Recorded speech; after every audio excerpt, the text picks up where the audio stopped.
नमस्कार, आप देख रहे हैं आज तक। आपके साथ मैं हूं मीनाक्षी कटवाल। दोपहर 2 बजे की बुलेटिन की शुरुआत करते हैं बीजेपी अध्यक्ष अमित शाह के रोड शो के साथ। यूपी में आखिरी 2 दौर के सियासी घमासान के बीच अमित शाह इस वक्त रोड शो कर रहे हैं। सीधी तस्वीरें आप गोरखपुर से देख रहे हैं। हालांकि इसके बाद उन्हें एक रैली को भी संबोधित करना है। परसों छठी चरण के लिए मतदान डाले जाने और उससे पहले आज प्रचार का आखिरी दिन, तो ऐसे में कोई कसर यहां पर दिग्गज नहीं छोड़ना चाहते प्रचार में। और इसी कोशिश के तहत बीजेपी अध्यक्ष अमित शाह को आप इस रोड शो में देख रहे हैं। उनके साथ योगी आदित्यनाथ भी मौजूद। लोकसभा की संसदीय सीट योगी आदित्यनाथ यहां से रिप्रेजेंट करते हैं, उसके प्रतिनिधि हैं।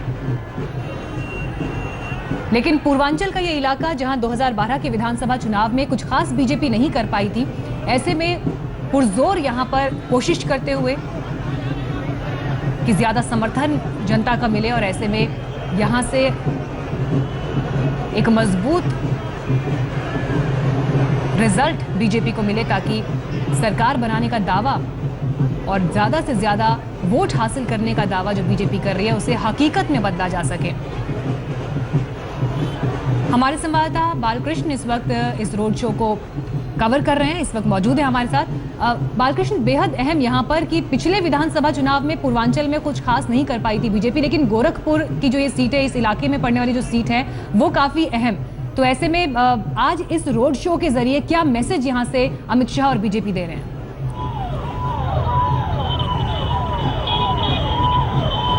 देखिए, अगर इस बार बीजेपी को यूपी में वो कोशिश कर रही है कि वो सत्ता में लौटे इतने लंबे अंतर के बाद, और उसके लिए बहुत ज़रूरी है कि पूरे पूर्वांचल में उसका प्रदर्शन शानदार हो।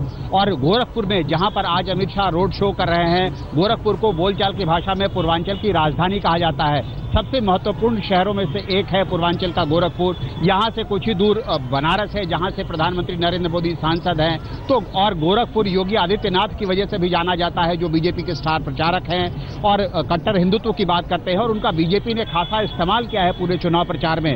इसीलिए गोरखपुर उनका अपना शहर है। यहाँ पर शानदार प्रदर्शन का अगर बीजेपी करती है तो उसका असर जो 7वां और आखिरी फेज है उसमें भी होगा, ऐसी बीजेपी को उम्मीद है। इसीलिए बीजेपी को कोशिश कर रही है कि यहाँ पे अच्छा प्रदर्शन करे।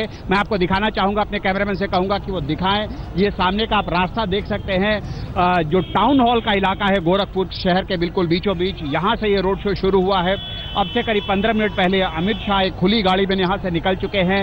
उनके साथ में योगी आदित्यनाथ हैं। करीब 8 किलोमीटर का फासला जो है शहर के बीच में से, घनी आबादी के बीच में से, इलाकों के बीच में से होते हुए यहाँ से रोड शो गुजरेगा। और आज चूंकि 5 बजे चुनाव प्रचार खत्म हो जा रहा है, उससे पहले बीजेपी के नेताओं की ये कोशिश है कि पूरी ताकत लगाई जाए इस फेज में, और ताकि वोटरों को लुभाया जाए। 9 सीटें हैं गोरखपुर के विधानसभा में। जैसा कि आपने कहा कि पिछले विधानसभा चुनाव में सिर्फ 3 सीटें जीत पाई थी बीजेपी, और इस बार उनकी कोशिश है कि ज्यादा से ज्यादा सीटें यहां पर जीत सके।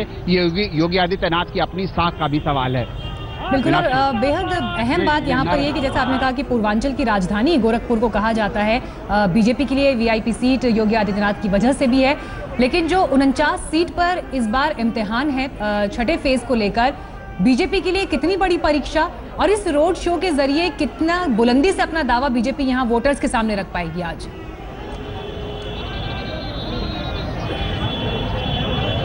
देखिए, अगर आप चूंकि चुनाव के वक्त हर पार्टी मजबूती का दावा करती है, अगर आप बीजेपी के नेताओं की बात करें तो उनका यह कहना है कि चौथे फेज के बाद, चौथे चरण का जो मतदान हुआ उत्तर प्रदेश में, उसके बाद बीजेपी की एक लहर सी चल पड़ी है। उनका कहना है कि चौथे चरण के बाद से पूरे पूर्वांचल में इससे पहले जो चरण का मतदान हुआ है उसमें शानदार प्रदर्शन किया है।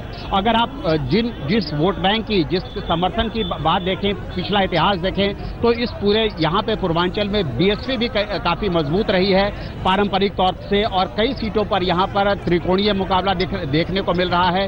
बीएसपी तमाम ऐसी जगह हैं जहाँ बीजेपी का मुकाबला बीएसपी से होगा। बहुत सी ऐसी जगह हैं जहां पर कि समाजवादी पार्टी भी मजबूत है।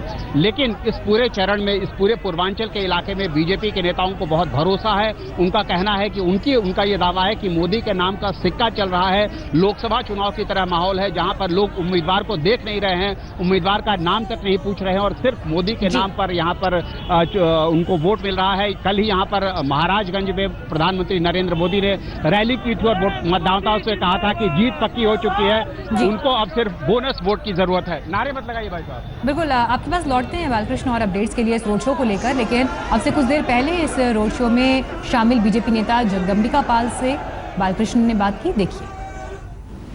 छठे चरण के लिए चुनाव प्रचार आज खत्म हो रहा है और सारी पार्टियां पूरी ताकत लगा रहे हैं। आखिरी दिन अमित शाह गोरखपुर में रोड शो कर रहे हैं और तमाम बीजेपी के वरिष्ठ नेता उस रोड शो के लिए यहाँ पर मौजूद हैं। हमारे साथ हैं सांसद जगदम्बिका पाल साहब। पाल साहब, ये बताइए, आपने भगवा रंग की जैकेट तो पहन ली है, लेकिन क्या भगवा रंग में यूपी रंग पाएगा? केसरिया होली जैसा कि कह रहे हैं मोदी जी, यूपी में खेली जाएगी?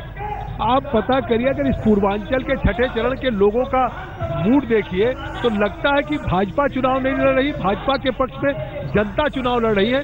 और मैं तो 2014 में लोकसभा का चुनाव भाजपा से लड़ा था, उससे भी ज्यादा करंट इस 2017 के विधानसभा के चुनाव में है। आप यकीन करिए, लोगों को लगता है कि भाई सारी चीनी मिलें बंद हैं। उत्तर प्रदेश सरकार अखिलेश ने क्या किया, लेकिन मोदी जी ने एक जो एम्स दिया पूर्वांचल को, फर्टिलाइजर का बंद पड़ा कारखाना चलवाने की बात की, तमाम नई ट्रेनें और जिस तरह से हाईवे गडकरी। लेकिन पाल साहब, जो विरोधी हैं आपके, राहुल गांधी, अखिलेश यादव, मायावती, घूम घूम कर कह रहे हैं कि मोदी जी ने कुछ दिया है तो सिर्फ खोखले वायदे दिए हैं। आज गोरखपुर में 24 साल से बंद पड़े फर्टिलाइजर कारखाने को 8,000 करोड़ देके, अभी तक संजय गांधी पीजीआई, दिल्ली एम्स, चंडीगढ़ लोग जाते थे, गोरखपुर में एम्स दिया है। तो नेता यहां पर अपनी जीत का पुख्ता दावा करते हुए बालकृष्ण लगातार इस रोड शो को कवर कर रहे हैं। अब बालकृष्ण, ये कहां से कहां तक रोड शो जाने का प्लान है और साथ में कौन कौन अमित शाह के साथ इस ओपन रथ में मौजूद हैं?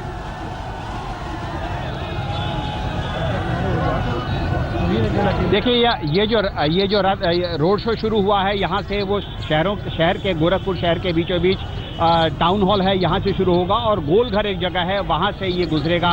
उसमें करीब पूरा जो रोड शो का ये रास्ता है वो करीब 8 किलोमीटर का है।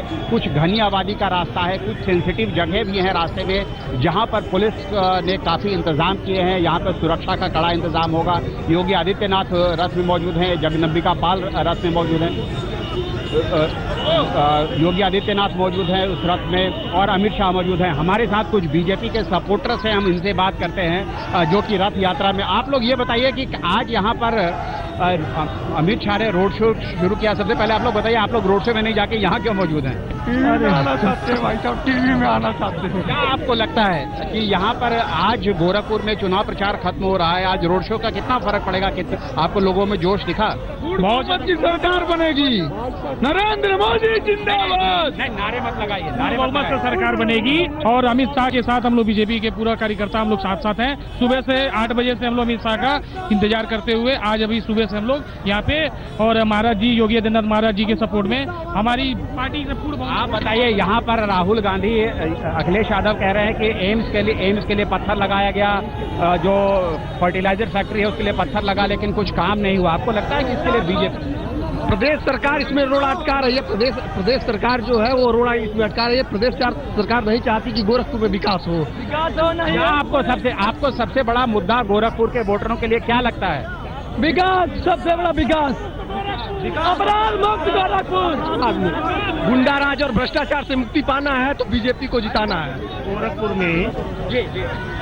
नारे मत लगाइए, अपनी बात कहिए, नारे मत लगाइए।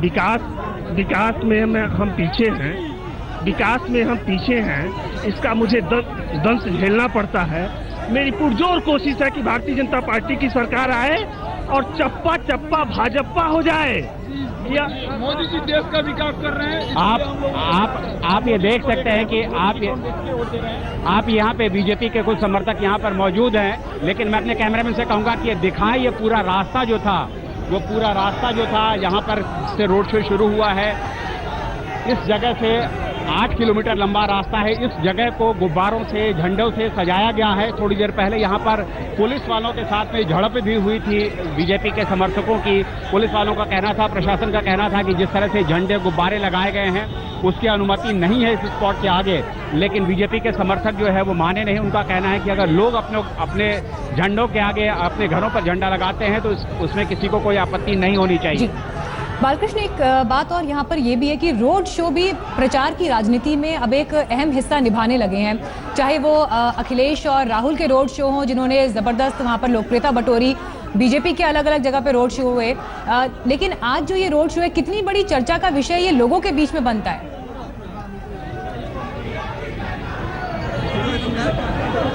देखिए, रोड शो आखिरी दिन करने का मकसद यही होता है क्योंकि अब वोटर ये उम्मीद करते हैं कि चाहे नेता किसी भी पार्टी का हो, वोट मांगने के लिए उसके दरवाजे पर आएगा। और नेताओं को ये लगता है कि ये प्रैक्टिकली संभव नहीं है कि हर जगह पर नेता, बड़े नेता पहुंच सके, हर जगह पर रैली हो सके, जनसभा हो सके, ऐसा संभव नहीं है।